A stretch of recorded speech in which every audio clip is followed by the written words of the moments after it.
क्या आप कभी इस सवाल से गुजरे हैं? क्या मैं परमेश्वर की योजना का हिस्सा हूं?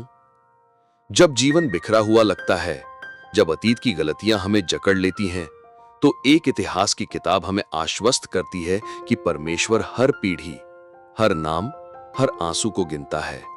नमस्कार, आप देख रहे हैं टॉक ऑफ क्राइस्ट, जहां बाइबल का हर अध्याय, हर वचन आपको प्रभु यीशु की ओर ले जाता है।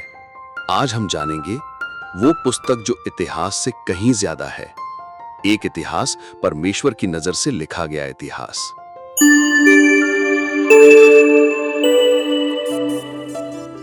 9 अध्यायों तक फैली लंबी वंशावली हमें एक बात सिखाती है, परमेश्वर किसी को नहीं भूलता। आदम से लेकर अब्राहम, फिर इज़राइल यानी याकूब के 12 पुत्रों की वंशावली, फिर ध्यान केंद्रित होता है यहूदा और दाऊद पर। ये सिर्फ नाम नहीं है, ये उस वंश का हिस्सा है जिससे मसीहा आएगा। ये बताता है कि तुम्हारा नाम भी परमेश्वर की योजना में दर्ज है, अनदेखा नहीं। शाऊल की कहानी केवल एक पंक्ति में खत्म होती है, क्योंकि उसने यहोवा की आज्ञा ना मानी। इंसानों की नजर में वो एक वीर राजा था, पर परमेश्वर की नजर में उसकी अवज्ञा उसकी पहचान बन गई। दाऊद की कहानी यहां शाऊल से तुलना करके नहीं, परमेश्वर के दृष्टिकोण से बताई गई है। यरूशलेम को राजधानी बनाना, संधि का संदूक लाना, लेवी और याजकों की सेवा बहाल करना, ये सब इज़राइल को एक आध्यात्मिक राष्ट्र बनाने की दिशा में कदम थे। दाऊद की गलतियां भी दिखाई जाती हैं, जैसे जनगणना की घमंड से प्रेरित योजना और फिर उसका पश्चाताप। यह हमें सिखाता है कि राजा होने से ज्यादा जरूरी है प्रभु का भक्त होना। दाऊद का सबसे बड़ा सपना था प्रभु का मंदिर बनाना, परंतु प्रभु ने कहा, तू बहुत लड़ा है और बहुत खून बहाया है, ये काम तेरा पुत्र सुलेमान करेगा। दाऊद ने मंदिर के लिए सोना, चांदी, लकड़ी, नक्शे और व्यवस्था सब तैयार की।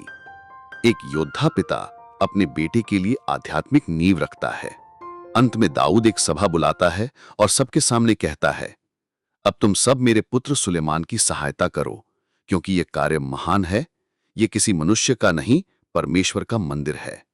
एक इतिहास की किताब एक महत्वपूर्ण प्रश्न पूछती है, क्या हम ऐसा जीवन जी रहे हैं जिसे परमेश्वर याद रखना चाहता है? शाऊल और दाऊद दोनों राजा थे, पर एक को इतिहास से मिटा दिया गया और दूसरे को मसीहा की वंशावली में शामिल किया गया। फर्क सिर्फ आज्ञाकारिता और दिल की स्थिति का था। आज हम चाहे राजा ना हो, लेकिन हमारी भूमिका प्रभु की योजना में उतनी ही महत्वपूर्ण हो सकती है। तो चलिए अपने जीवन को प्रभु के हाथों सौंपें, ताकि हमारे नाम भी उस अनंत वंशावली में लिखे जाएं जो स्वर्ग में दर्ज है। अगर आपको यह सिखाने वाला वीडियो अच्छा लगा तो लाइक, सब्सक्राइब और कमेंट जरूर करें। और अगली बार हम देखेंगे 2 इतिहास यानी 2 क्रॉनिकल्स का सारांश, जहां सुलेमान का मंदिर और यहूदा के राजाओं की कहानी हमारे सामने खुलेगी। टॉक ऑफ क्राइस्ट पर हर वीडियो प्रभु यीशु की ओर एक और कदम। प्रभु आपको आशीष दे।